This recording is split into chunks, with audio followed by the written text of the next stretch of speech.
for both teams. You're going to see it right. Now watch here. Ooh, offensive foul as he goes back into the defensive player. Now keep an eye on it now. Right, watch what happens when the two guys are on the floor here, Hubie. That's right. Now there goes the shot.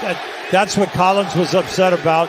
Embiid landed on top of him, and now this is uncalled for. You're just asking now for bad news. Well, and the other thing too, Hubie, is does anybody come off either bench?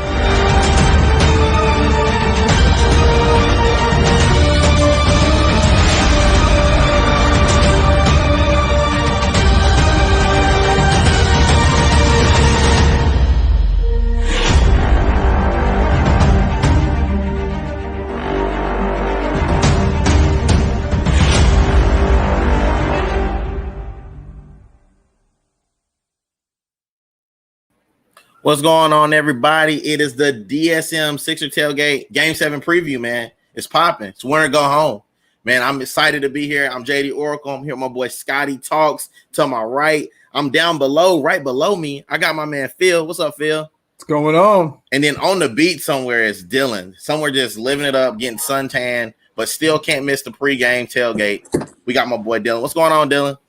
What's going on, man? I got unstable Wi-Fi, so I'm working my way through the house right now to find some Wi-Fi and a charger. For sure. Well, guys, I'm just going to start it this way, man. Let's recap Game 6. I'm going to start with you, Scotty. Recap Game 6 for us, man. Yeah, man. So I was kind of talking to you guys before the show a little bit about Game 6, and kind of what I saw out of Game 6 just gave me a lot more confidence. It reinstilled a lot more confidence back into me going into Game 7. Just the way they won. It was a tight, nitty-gritty game. Came down to free throws. How about that? You saw Atlanta choke on the free throw line as well. They didn't want to talk about that much, but at the end of the day, they'll continue to focus on the Sixers and their deficiencies. But that's the national media for you. But as far as the actual game, I told you guys before the show, I think that was Atlanta's chance to close us out and win this series. I think that Philly, you guys saw it. We came out, we were turning the ball over. Ben Simmons, dumb fouls. Tobias Harris, two quick fouls out of the first quarter. And they just didn't even look like they were awake. I thought, Maxey brought some energy in there off the bench, provided the spark that they honestly desperately needed. And I was texting some of you guys during the game. The youth on this team, you're starting to see the energy that it provides when you give these guys more minutes, like Matisse, like Tyrese Maxey. They're able to come in, get these energy plays. They're out hustling Atlanta to the ball, which was something that we saw down the stretch of Game 4 and Game 5 when they blow those leads. There was just no urgency. These kids come in, they know that their possessions, their minutes are limited, and they're making the most of them. And I think you're kind of seeing that throughout the playoffs as well. You see it over there in LA with the Clippers. Terrence, man, these bench players are stepping up out of nowhere, and luckily we have a dog in Tyrese Maxey coming off that bench. Yeah. So I'm going to kick it to you, Phil. Phil, Game 6 recap, man. What did you see? What did you like? Well, what I saw was exactly what I've been saying in group chats, what I've been saying on shows nonstop. The Sixers are the more talented team. In a 7-game series, it's not just a one and done, 7-game series, the cream rises to the top. Tobias Harris isn't going to have bad games 7 games in a row. Ben Simmons has had off games, but the cream always rises to the top. Someone steps up, and that's what you saw in Game 6. Maxey, he was a spark. Tobias got out of his little 5-quarter slump, took over the game in the second and third quarter. Joel did what he had to do, even though he's playing on one leg. And heck, we're fighting the Hawks. We're fighting the refs. We're fighting the announcers. We're literally fighting everybody to win these series. And look, we've already taken the best punch the Hawks have, and it wasn't enough to beat us and take us out of the series. And that's why I'm so confident going to Game 7, because this Hawks team, Trae Young, no doubt. I know Scotty has gotten into a lot of fights with a lot of people about the Hawks and Trae Young. Trae Young's a really good, young, talented player. But that's all they have. John Collins, he's all right. He's a young player. The cream rises to the top in a 7-game series. It's what it always is. Bogdanovich game time decision as well. That's huge. Yeah. He'll play. Yeah. So, Dylan, what do you got, man? Game 6 recap, man. What you got? I mean, obviously Tyrese Maxey came into this game and gave this team a complete spark that they desperately needed, because we were talking about it pregame. Like, the Sixers came out lackadaisical. They came out turning the ball over. Joel Embiid had a couple quick turnovers. And, everyone's on Twitter ripping this team early, like, show some heart. Like, this is all you're giving. And then Tyrese Maxey checks into the ball game, and boom, it's like a switch went off. And this team kind of changed direction and changed the course of that game right there. Seth Curry has been phenomenal. We haven't brought him up yet. I forget points wise what he had, but he's shooting like almost 60% from beyond the arc this series. That's the one thing I want to discuss later about Game 7 is, can Seth Curry, kind of keep up this shooting and scoring wise, because every great shooter is due for an off night, so it's kind of wearing me. But other than that, you brought it up. Trae Young, was good. He was actually very good. Yeah. But I think he scored 30 points, but he did that on 30 shots, I believe. So the Sixers, although Trae got his, but it took him a decent amount to get his. He wasn't very efficient getting his, and that's the biggest thing. The stars are always going to get theirs, but it's how can you make life more difficult for them, and they did that with Trae Young in Game 6, and no one else really stepped up to the plate, as you mentioned. Can I ask you guys a question here? So Maxey, we all agree, provided the spark. And I've been pondering this thought since Game 6 now. Obviously, Ben was struggling for several games. Now, Tobias had his little 5 or 6 quarter stretch where he was struggling.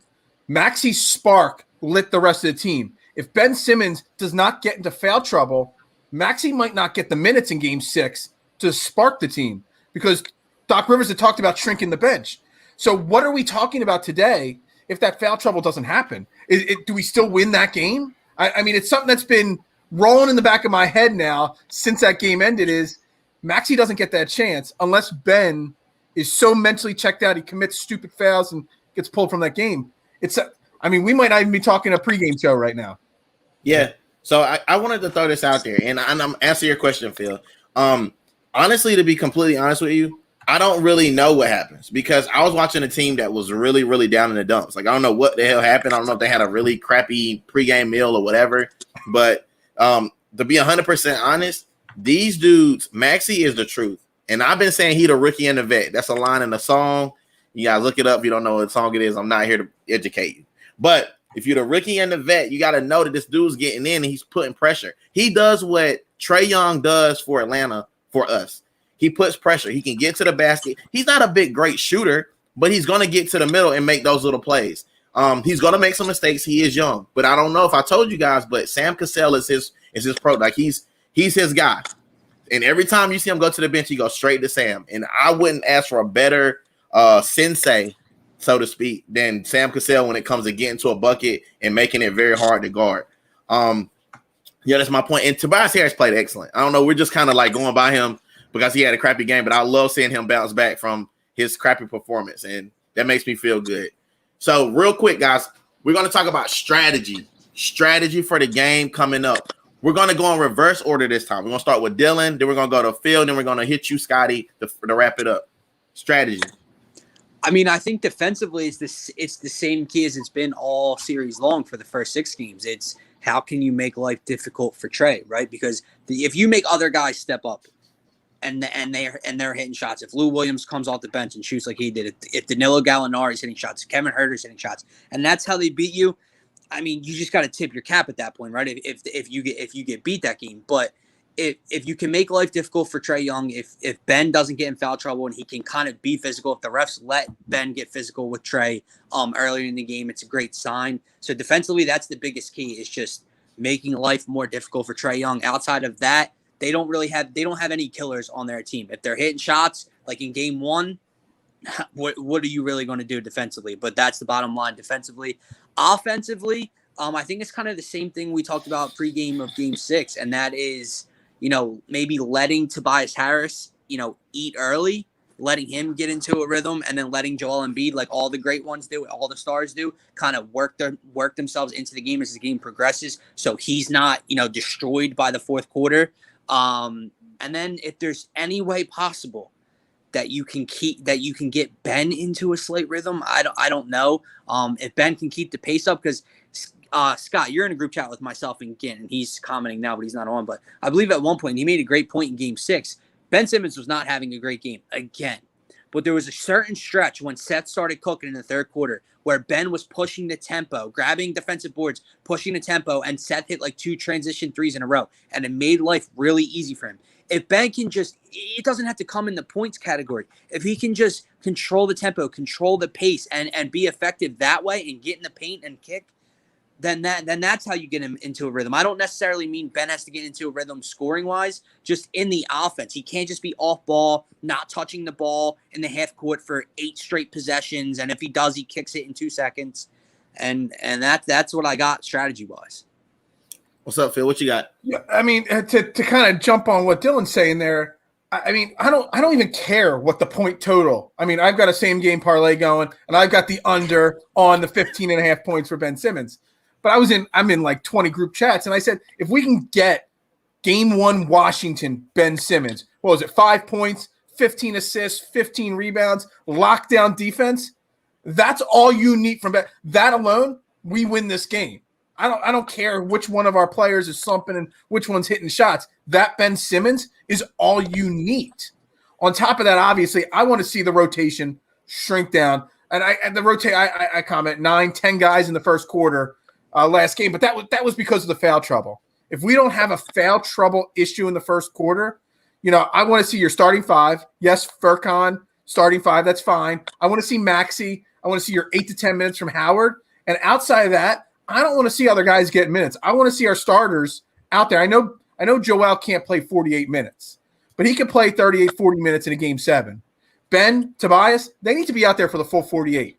You need to tell your players, to quote Zombieland, nut up or shut up. Let's go. This is why you make the big money. All right? This is what you're doing. Furkan, Maxey, you rotate minutes with them. You want your big guns out there the entire game. That's how you win. You live and die with your big stars. And that's how we're going to win this game, dominate this game, and put it away quickly. You kind of just saw Milwaukee do that, right? Absolutely. Yeah. And Brooklyn. Nobody came out. Those guys. Nobody. If you look at the box scores from those games, there was literally no bench minutes. And that's what you got to do. And primetime players make primetime plays. You can't make plays on the bench. Who gives a damn about rest? If you can rest for the rest of the year. If you lose, then you can rest. But you can't do that. Scotty, man, I want to hear your take, man. What's good? Yeah, so I mean, I can kind of just ride on their coattail a little bit there with ideas from both. Dylan hit it. Stopping Trae Young, keeping him out of the paint is the key to everything on defense. When he's not getting in the paint, dishing out, hitting floaters, lobbing, to Capella or whoever's down there catching oops. I know, and that's a lot, but he's pretty ineffective when he's not doing that. If you can get him to take those long 3-pointers. That's what we want. Those deep threes, go ahead. Those aren't efficient shots. Like, he's pulling up from the logo and he's pointing to the logo. That's not a great shot. You can get a better shot than that. So if he wants to pull up for those, and hopefully Ben can stay out of foul trouble tonight. And like you said, Phil, and Dylan, get him in a rhythm. And his rhythm isn't, really there's not too much to Ben's rhythm. It's really just getting out and going. Whenever he gets turnovers on defense, if he can get a breakaway dunk, that usually gets him really fired up. But just little things like that, just getting out, making these dishes. He has fun passing the basketball.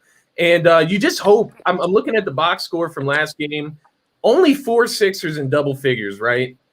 So you look at who was in the double figures. Like, obviously, okay, let's say Curry does have an off game.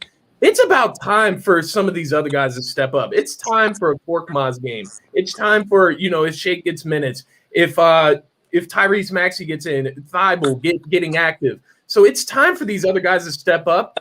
And then the other thing that I will say is when you look at last game, and the reason I said that Atlanta should have won that game, Tobias, 9 for 20 from the field.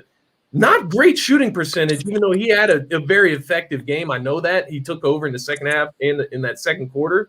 But not very efficient. And same with Joel Embiid, 9 for 24. And then, of course, Ben only had, 6 points. So these are all things that should improve. I think they could be more efficient in this game. You're not going to see Joel Embiid have too many off games like that.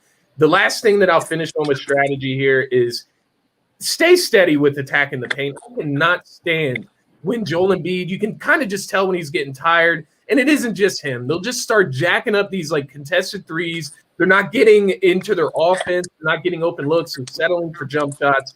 I can't stand that. Get in the paint, Tobias, Ben, Joel Embiid, get in the paint, draw fouls. That's what this game is about. And guys like Korkmaz, sure, you stand out at the three-point line. Seth, stand out at the three-point line. But I want Embiid and Tobias specifically attacking the paint. Yeah, I'm down with that. So I'm looking through some of these comments. I'm going to put this one up. It's from our boy Gant. You play your best player as much as possible in Game 7. Ben, Maxey, Seth, Toby, Joe. After that, I'm cool with saying anybody else. Listen, Furk in Game 7 is putting like 100K on red. It's talented. I'm cool with rolling with dice on Furk. I mean, listen, all these things are great. Everybody's saying that like we shouldn't play for Korkmaz at stardom or whatever. But listen, I don't want to shake the boat.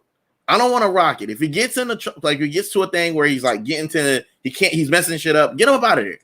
Go ahead. Yeah. So let me ask you guys, how short is your leash with Furkan in the starting line? I said it before. I don't think Furkan has done bad considering he's being put in a position he shouldn't be in. He's replacing Danny Green, a really, really good defensive player, a guy that has made clutch shots in the playoffs before. And honestly, he's made a few turnovers. He's missed a few defensive assignments. But honestly, he is far from the weakest part of this team in this 7-game series so far. I agree. I was just asking because there was a point, I believe, in the third quarter of Game 6 where we were like, oh, my God, like he might have just lost you the game. There was like 3 or 4 straight possessions in a row where he like jacked up 2 bad shots, barely hit rim. He airballed the one trying to draw a contact on Trae Young, and then he got cooked defensively 2 or 3 straight possessions. So I guess where I'm at with Furkan, to answer my own question, is just like if he comes out and he misses like his first, I'm not going to say, I know someone on Twitter was like, if he misses the first 3, like yank him. If he misses like his first 3 shots, he's gone. Like he's got to be gone. See, it goes down to I take notes, and I got a note. I keep coming based off of all your thoughts on strategy. I wrote down mental composure. Exactly. And that's like the key to this game is the team if they get fouls or whatever. Furkan has this tendency, if he makes one shot, one floater, one fadeaway 3, he thinks he's Michael. He thinks he's MJ. And he needs to just keep his mental composure and realize his place and his role on this team. If he starts playing here, we've heard that term hero ball a lot this series. Yeah. If he thinks he's got to be the hero ball guy, that's when his leash ends. So even if he makes a few turnovers, misses a few shots, he's okay by my book. It's when he starts playing MJ ball, when he thinks he's Air Jordan, that's when it's time to, pull him, sit him back down the bench and let him calm down a bit. I really wish Korkmaz would, take a page out of Trae Young's book, because Korkmaz has a hell of a pump fake. He just doesn't – he never, leans into the contact. He gets guys up in the air all the time, but he'll try to, sidestep rather than just get the foul shots. He does – for a guy that's high he does. For a high percentage shooting 3 guy, he doesn't shoot a very high percentage free throw considering he's a shooter. I mean, he's a low 70% shooter. You would think he'd be in the upper 80s with how good of a shooter he is. Yeah, but that's weird because I'm thinking about this, and I got up on the bottom, win or go home. For me personally, that's the mentality that should have been for the last 2 games. The mentality shouldn't have changed. I know we talked about strategy. We're going to talk about keys to the game in a little bit, but for me, win or go home should have been the mentality since last week. Well, the last game. Like at this point, there's no excuses. If you're playing, if you're able to play, you need to expect to play the whole game if you get hot. There's no looking for a breather, no looking for a blow. That's why you play all year. You work on your conditioning to be able to play the entire game. Now, with the exception of Joel, because he's dragging a wagon behind him. But other than that, everybody else need to play. And it doesn't need to be excuses. And if Seth gets hot, feed that dude. Like he's a volume shooter. I don't know when this happened. I think it maybe happened in Dallas because he didn't do it at Duke. But at Dallas, dude can hit like 3 or 4. He can go and he can put up a lot of points quick. So we just need to be mindful of that. Doc doesn't need to pull any damn body when they're hot because that's what he's been doing for whatever reason. And just ride the hot hand until that hand is no longer hot. That's my take. What you guys got? Y'all take it however y'all want. I want to actually ask you guys, how did you guys think Doc, coached the last game? What was your kind of analysis? We kind of went in on Doc before that game. I kind of saw it at the beginning of the game, just like the players, he was losing his mental composure at first. When it looked like, and you guys can say you didn't think so, but we all can say we thought we saw the wheels falling off the bus in Game 6. The beginning of that game, it was not going well. Doc was doing this, over and over again, he was losing it, in my opinion. So I don't think the first half of the game he coached well, but I think he showed some growth by sticking with Maxey because that is not Doc Rivers. Doc Rivers goes back to his regular rotation, and he stuck with the hot hand. So I think he made a solid adjustment, in my opinion. I don't know if that means he coached well or not, but he made a solid adjustment and stuck to it. So I'm with you. Obviously, in the first half, it was a dumpster fire. He did the Tobias with 4 bench players yet again. Mm-hmm. George Hill was struggling, and he was still out there. Dwight picked up I don't know how many dumbass offensive fouls in this game, and he was riding it out. And then at halftime, it kind of switched. Now, I'm pretty sure, correct me if I'm wrong, but I'm pretty sure George Hill was the first sub off the bench in the second half. And I was grabbing my head like, why? Dude, like you just watched Tyrese Maxey do what he just did in the first half to ignite your offense. And you're bringing George Hill, who won't even look at the basket, back in. But once George Hill was kind of like struggling, Maxey was in like 25 seconds later. So I think he kind of learned from his – it was troubling in the first half that he didn't change anything from game 5. But I think he adjusted well at halftime, and hopefully that can keep up. Yeah, and getting such a clown, dude. What is wrong with him, man? Oh, man, I'm trying to stay calm. Yeah, that can't happen. Again, it can't happen, man. You can't have Toby in the blue. It can be no hero ball tonight. We've been the best when we have a bunch of scores in the low 20s. We get maybe Joel probably go off, but we got guys like, 22, 23, maybe a 26 guy. Everybody's kind of right there together playing team ball. Hero ball always sucks. Like Trae Young's playing hero ball because he's got to. He ain't got no other choice. It's either he plays hero ball or they get blown out. So they can play hero ball. We need to stick with playing a team ball because we have the better team. The better team on paper and in real life is the Sixers, period. Yeah. Can we just ask what happened to George Hill? Let me tell you something. I was super stoked when we traded for George Hill. That playoff experience, you would think, with Danny Green being down and out, would be paying major dividends. But I would be so happy if I do not see George Hill on the court for the rest of the playoffs.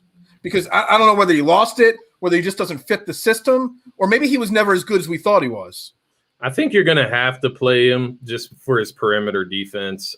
They're kind of lacking right now, even with guys to guard Gallinari. This was something that was talked about on Twitter is that, the Sixers are really just missing that like small ball stretch forward type of guy that could, take those minutes from Dwight. Like Dylan was talking about, Dwight was completely ineffective last game.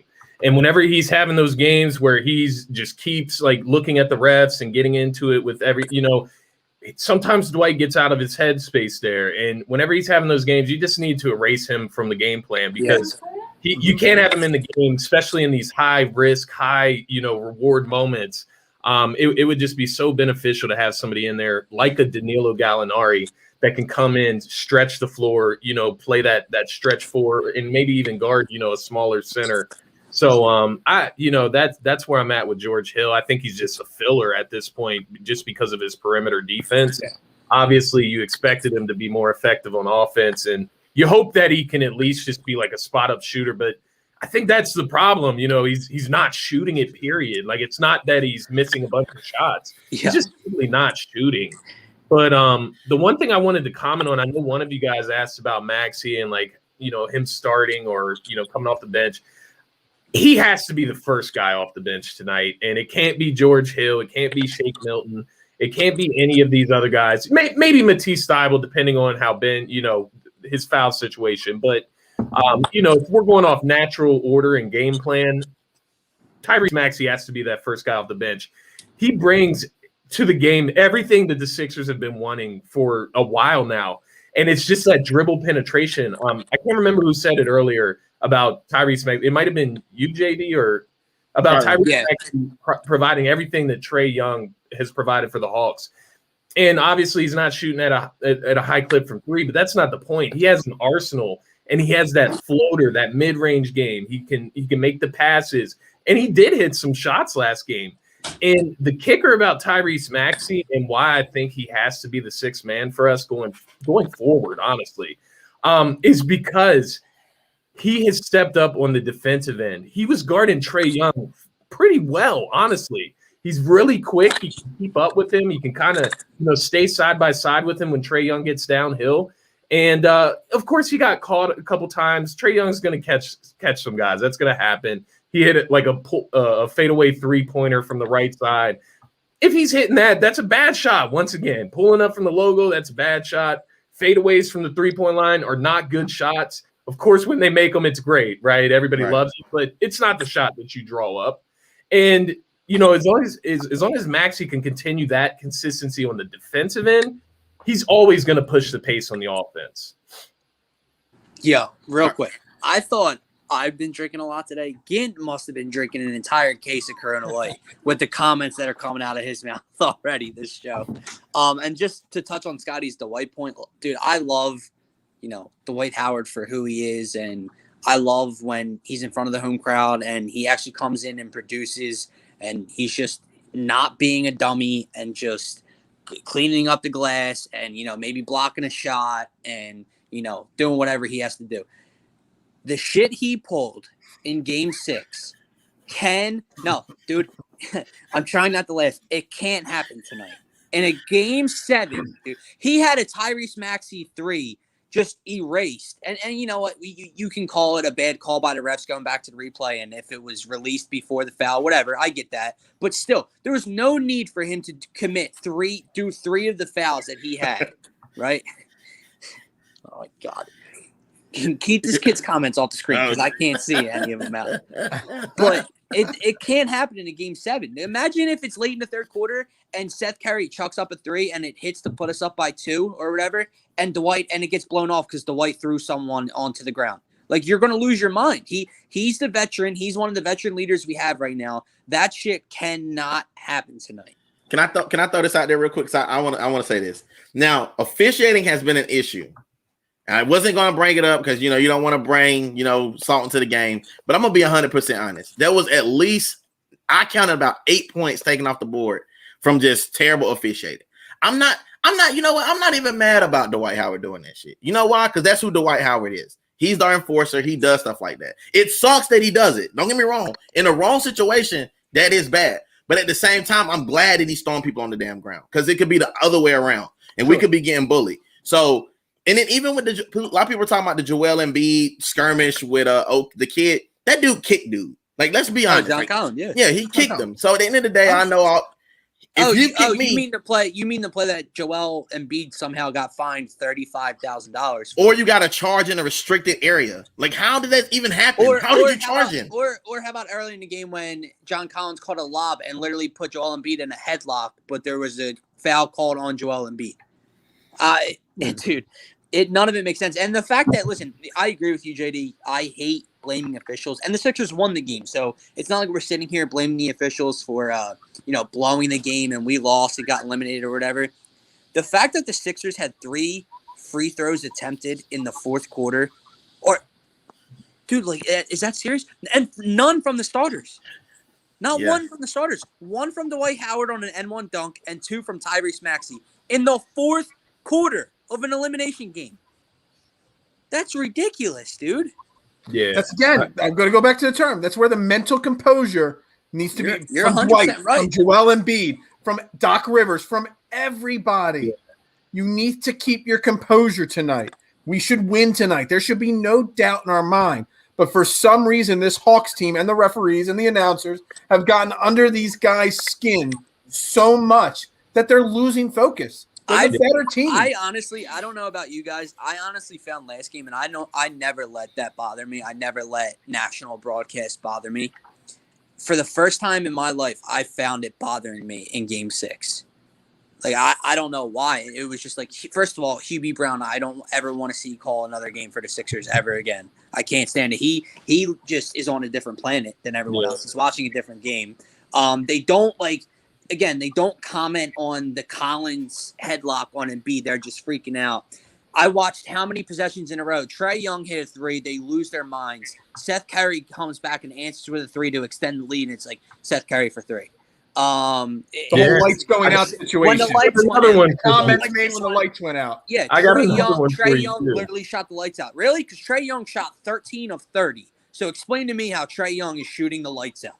What about when he got his shot took out the air by Ben Simmons? We didn't hear anything about that. Didn't hear anything. Now I don't know if it was the adult beverages or adult things I ate last night, but I was watching the Bucks Nets game and there was some bias in it, but it felt refreshing because it was almost called down the line. And I might not remember everything that was said, but it was called down the line, and the refs, they kind of leaned one way or the other, but it seemed so much different than the Sixers-Hawks game. So, it's pathetic to witness the groups that are being assigned to the Sixers. It really is. But again, mental composure. Don't let it rattle you. I wonder what's going on with the NBA, man, honestly. I told y'all after game 5, like, I have my suspicions, honestly, of the motive. I think it's a money grab. Of everything. There's something going on here. Like, it may not have any direct, recollection with the players, but the officiating, the commentating, the broadcast, it's like Trae Young down your throat. It's like, do you guys remember Joel Embiid? It's like Joel Embiid hasn't been the MVP candidate all season. It's like he's not. Do you guys remember the play Trae drove to the bucket and he extended his arm into, I believe it was he used his body. He uses his arm on every play, though. But then he got a foul call for it, like to go to the line. And going into the timeout or after the timeout or whatever, Hubie's talking about how he did such a great job to create the space. I'm like, oh, you mean an offensive foul, Hubie? Like that's not allowed. Like, damn well that if that was Ben Simmons or Joel Embiid, they're calling an offensive foul on that 100 times out of 100. And wait, this is one side note that I wanted to bring up because Scotty knows how I feel about this. And listen, I'm not saying it's right or wrong when Embiid gets called for a charge offensively. But guys, he needs to stop with the shrinking himself down. This is like the 4th time this series. He has shrunk himself down, like lowering his shoulder and driving it into Capella's chest for an offensive foul. Listen, right or wrong, whether it's an offensive foul or not, or Capella flops, or he's already going down, whatever it is, you're 7'2". He cannot guard you. What are you shrinking yourself all the way down for and driving your shoulder into him and just falling on the ground to just try to draw a foul on Clint Capella? Because you're not getting a shot off with that offense, with the way he's been doing that. So he needs to stop. You talk about mental composure, Phil, because that's been like 3 offensive foul calls this series that has like been in like a critical part of the game. It's whether it's a foul or not, he's got to stop doing it, dude. And it doesn't make sense. That's a huge component there. And I think that even stems, even further than just those specific plays where he is dropping his shoulder there and kind of trying to punish Capella. Yeah. It's like this mental game between him and Capella. He can't guard you, dude. He just needs to dominate whoever's in front of him. It doesn't matter if it's Capella with the blonde patch in his hair. And he literally can dominate any single player in the NBA that's put in front of him. Go to the rim, not looking to get a foul. Go to the rim looking to finish. And you're going to get fouled in the process. That's the way it works. Whenever you're working in the paint, he's got to stop with, all this flopping and stuff, especially in game 7. I think it's time to just, really turn up the physicality, play strong, finish, follow through. It's time to really turn it on the Hawks. Stop playing with them. You know what I mean? It's like we've been playing these little games, these little mind games, like John Collins. And these guys aren't as good as the Sixers players. And it's as simple as that. But I did just want to touch on, like, the whole refereeing thing. You saw Joel Embiid call out the refs after the game, after game 6, saying that he didn't get the same calls as Trae Young, which it's obvious he doesn't get that. But nobody gets those except for maybe James Harden. But Joel Embiid, do you guys think that will help him tonight with the referees by bringing attention to it? Or do you think it is going to make it like double trouble with the referees to where they're going to punish him for criticizing them openly in the public? How do you guys feel about that? Is his name LeBron James? No, then it's not going to help him. It doesn't help anybody. Listen, like it's like in anything. When you bring negative energy to a situation for these guys, they're wanting to be the star of the show. If I haven't seen anything in the last like 5 to 6 years in sports, the referees want to be the star of the show. They want their faces out there. It happened in college football with the big swole referee that has big ass arms. He wants to call so he can show off his arms. Like, listen, like we didn't come here for you guys. You're supposed to keep the game at least kind of decent, but these guys, we came to see these guys play, and we can't see these guys play. Milwaukee and them, they had a burnout last night. That was a great game to watch. It did, like, I'm like Phil, I was a little inebriated, but I did remember it being a little closer with the calls and stuff, and they let those guys play. Of course, they let KD cook, they let Giannis cook, and it was good for everybody. It was good for basketball. So hopefully we get the same effect for Game 7. And in Game 7, you can't call ticky-tack shit like that. You just can't. It's too much on the line. So hopefully they let these guys play. They let it be a physical game, but they keep it under control. But that's all I got. Yeah, I don't know that it like helps, but I don't think it makes it worse because I've never seen where, like I said, 3 foul calls. Joel Embiid didn't shoot a free throw until the final 5 minutes or so of the game in Game 6. I can't see a world where that happens with how many times Joel Embiid gets to the free throw line per game this entire season, his entire career. And then he calls out the referees where it happens again. I just can't see it. Doesn't, I'm not saying it helps, but it's not going to be like they're going to have, you know, some like Vendetta. Vendetta against him, and they're not going to give him anything, or they're going to call ticky-tack fouls on him. I honestly think it helps to bring light to the attention or attention to the issue there. And also, it's not the same officiating crew, I don't believe. I could be wrong there. But if it was the same officiating crew, maybe. But the fact that it's different, and the NBA probably doesn't want any issues where Joel Embiid shoots 2 free throws again in back-to-back games with all these missed calls. So, yeah, I don't think it's a big deal. All right, guys, we're at our 36-minute mark. I want to be clear with everybody. We need to talk about the keys of the game because I got a fun thing to do at the end. So I want to get this done. Keys to the game. Whoever wants to start. Phil, we'll let you start. I mean, I'll go. I mean, I keep saying it's the mental composure. It really is, because there's no doubt. I'll say it for the 1,000th time. No doubt that we are the better team. It really is. So everybody's just got to know their role. Doc's got to let them do what they do, and making shots, whatever. Ben Simmons shooting, whatever. You stay mentally focused. This game should be no challenge whatsoever for this team. Nobody can stop Joel Embiid. We just said that. Nobody can stop Tobias Harris. Seth Curry cooking. Matisse obviously has a role, or not Matisse, Maxey has a role now on this team. There is no doubt in my mind, if they keep their focused, that is the only key to the game that's necessary, because the Hawks don't stand a chance if we're staying focused and composed in this game. Yeah. Mine is probably, if the game's close, start probably Hackett Clint. That might be a good idea. No, I'm not joking. Like, I thought about that too, so don't trip. I'm kind of against the hack of foul. Yeah, no, I hate it. I think it disrupts your own team's rhythm, because it just affects the whole entire rhythm of the game. So, not just the opponent. I said this with Phil and Scotty on the pregame show before Game 6, and I'll say it again. It's going to sound very bland and very plain, and to a lot of people.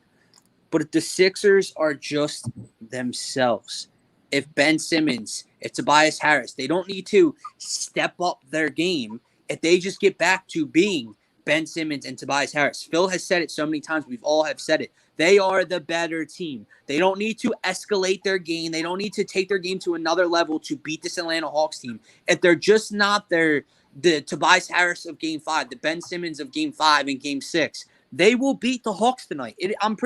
I'm positive it is that simple. Joel Embiid shot 9 of 24 last game, and he was 0 for 12 in the second half of Game 5 before that. If Joel Embiid is just Joel Embiid, they win the game. They don't need to do anything different. Obviously, if there's a key to the game defensively, like I've been harping on all show, it's just making Trey work. And that goes defensively for Trey as well. Hunting Trey when he's on defense as well, making him work, whether it's against Seth. Hell, if it's against Furkan, I don't care. Making him work on that end and then making life miserable for him on the defensive end. They don't have enough guys to beat you outside of Trey. And if he shoots 13 for 30, the Hawks aren't winning that game. So just be yourselves. Wake up. This is it. Win or go home, like you said, JD. And I think that they know that. What you got, Scotty? Yeah, just to kind of follow up what Dylan was saying there, I loved what he said about Trae Young and kind of getting him involved on the defensive end. I think that's a huge key.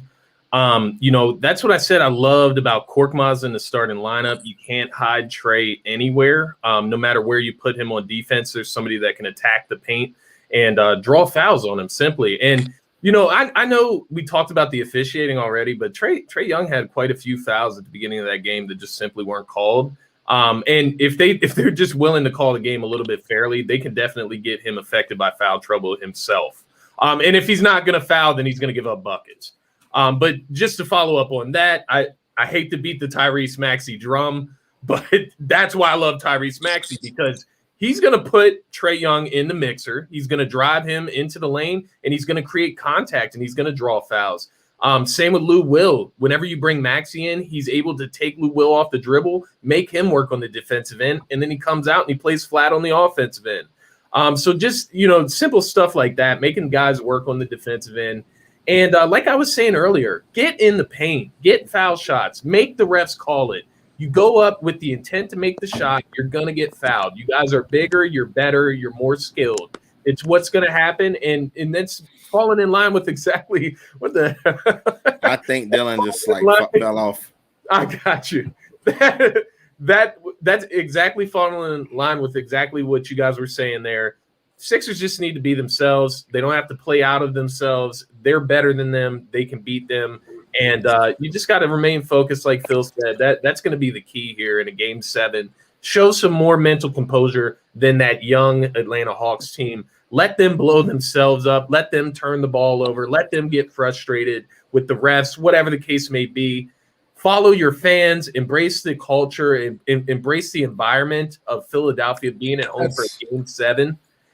Embrace it. Take it for what it is. I think the role players are going to play a lot more comfortable at home as well. And like you guys said, just be the 76ers that we know from this year. Do not waste this opportunity as the 1 seed. After you've seen how these playoffs have played out so far, it is anybody's title to take this year. And they have to they got to take advantage of this chance. Yo, Scotty. You bring up a good point there. The fans. I said it on the last show, and I said it on post-game shows. You earned the number 1 seed for one reason. Moments like this.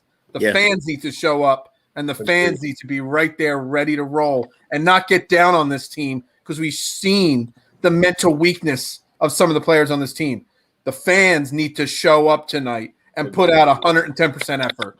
Yo, so I want to throw this out there real quick, and it's going to be my little take. I'm thinking create a pressure cooker. I know we've seen it in times past, like their defense, when they step up their defense 100%, their offense comes. I don't know if anybody else has seen it. Even in game 1, when they were down 20-something, if they put them in the pressure cooker, they can't handle it. Even the game before in game 5, when they lost, when like they were throwing the ball into Trey Young, if Thibault doesn't fall, he picks that off, and that's a 1-point game. So when we put them in the pressure cooker, they can't handle it. I don't know if Doc is going to, really step up the defense this time or whatever he's going to do, but our fan base loves defense. Like, we're not one of these flashy fan bases where we love all the offense and, Lob City. We love the gritty. That's the part of Philly that people love is the grit, the determination, and the hard work. That's our city. So if we come out there, play like that, bring that heart, we got it. I'll be seeing you guys game 1 against Milwaukee. If not, then I don't know. But I'm going to throw something out that's funny. Somebody had put this in my Twitter feed. I put up a poll. They said, worst hair in the NBA. I want to show you guys this thing. Now, they talk a lot about KD. They talk a lot about LeBron's hair. But there's a sunroof out there that we have not talked about, and he's young. So let's do it. Actually, really funny. He is young. Straight young. That man looks like he has a wet wombat on his head. He looks like he stole his dad's toupee and said, I want this to keep it for myself. Like, this is the worst. Just cut it, dog. I can't. I just have to see it.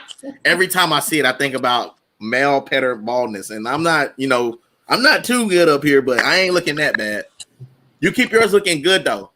It's like when they said in what's the show, the movie Friday After Next, he said, man, they 18s, but I keep them clean, though. They keep them clean. Real quick, speaking of Trey Young, and Phil has been talking about mental composure all show long.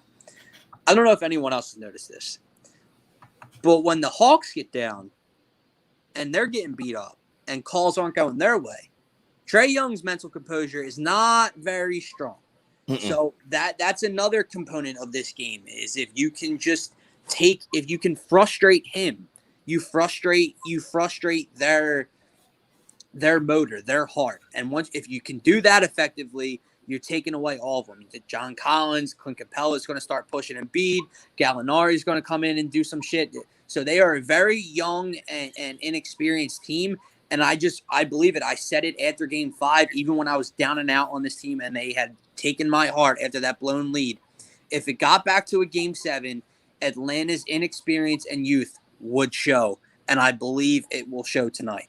So let me ask you guys this. This is my last question of the show because I definitely got to get down there and watch the game. But would you guys consider throwing the trap at Trey from the jump just to kind of get in his face, keep him off balance from the jump, not let him get a rhythm? He should have been in the trap. He should have been in the trap every play since game 1. Once they realized it was effective, even if you did it sporadically, you did it at the end of the first half, you did it at the beginning of the second half, and you didn't do it anymore just to throw them off. The equilibrium of Trae Young, he affects the equilibrium of the rest of the team. John Collins can't get into his sets. Bogdanovich can't get into his sets. None of those dudes, Gallinari, none of those guys can get in their sets without Trae Young. Trae Young is the head of the snake. You cut him, they die. Period. All right, boys. Well, we're only about that said it right there perfectly. Yeah. We're only about 15 minutes away from tip-off. Obviously, tip-off's probably like a half hour away. Who the hell knows? Yeah. But still, it's supposed to be 8 o'clock. So I need predictions. JD, you have been the motor of the show, so you start us off. Man, I got the prediction. I got Sixers winning big by 20 piece at home. Wow. All right, Scotty. Hey, I'm not gonna go out loud and say it, but I'm thinking along the same lines as JD, man. I think we're due for a complete game. I think we get in Atlanta's heads early. I think we come out with the defensive pressure. I think we put the nail in them, guys. I'm gonna go just a straight Sixers dub, but I'm gonna leave it at that. Phil. Yeah, I mean, I texted somebody, asked me my thoughts. I said, sure, let's just throw a number out there. I threw the number 120, 112, Sixers W. Cover the spread, and I think it's going to be a close game. I really do. But on the flip side of the equation, I think the mental toughness and the Sixers' overall talent level exceeds the Hawks, so they get the W tonight. And we're moving on. We're staying home, and Milwaukee's coming to town. I agree with you that the youthfulness of the Hawks will show. The more talent on the Sixers roster will come out and play tonight. And listen, this was a tweet, so Twitter's not very reliable. But correct me if I'm wrong, the game 7 against the Toronto Raptors, the Kawhi shot, was on Mother's Day, right? Yes. Okay. Today's Father's Day. Joel Embiid's first year as a father. Let's do it. There is no way this man drops anything under like 37 tonight. There's no way he gets his head out of his ass. All year long, you have heard about his maturity, this next step he has taken. He has done post-game shows where he credits that to becoming a father and his son. There's no way he is going out tonight on Father's Day. There's no way he has the last 2 performances he has had in Games 5 and Game 6 and does not show up tonight in front of a sold-out Wells Fargo Center. It's just not happening. There's no way. I firmly believe this. There's no way Ben Simmons doesn't at least become effective tonight. I'm not saying 20 points from Ben Simmons, but he's going to be effective on both ends of the ball. There's no way Tobias Harris doesn't continue to progress. The Sixers win, and the Sixers win on the backs of their stars. No more getting bailed out by a Shake Milton game. No more Tyrese Maxey to turn the tables. This is a star-studded win from start to finish. Sixers cover the spread. Sixers advance, and that's that. Yeah, guys. You heard it here first. Guys, I really want you to guys, if you guys commented, you guys said anything, Vegas Benchwarmer, Sports Metal, Matt, McGinty, just trying to reach out to everybody I got. Who's this? Yeah, we got a lot of people, but some people checked out. But, man, if you came on, you showed love, thank you. Give us that follow. Give us that subscribe. You can follow everybody. All their mentions, their ads, and all that stuff is down here. If you want to, mention me during the game. I ain't got nothing to do. I mean, I'll be somewhere probably either laughing or crying, one of the two. So, at me if you think something you guys want to see on the next couple shows. And that's it. You guys got anything? This is the same thing as Game 6, man. Win, get drunk, celebrate. Lose, get drunk, and be depressed. Either way.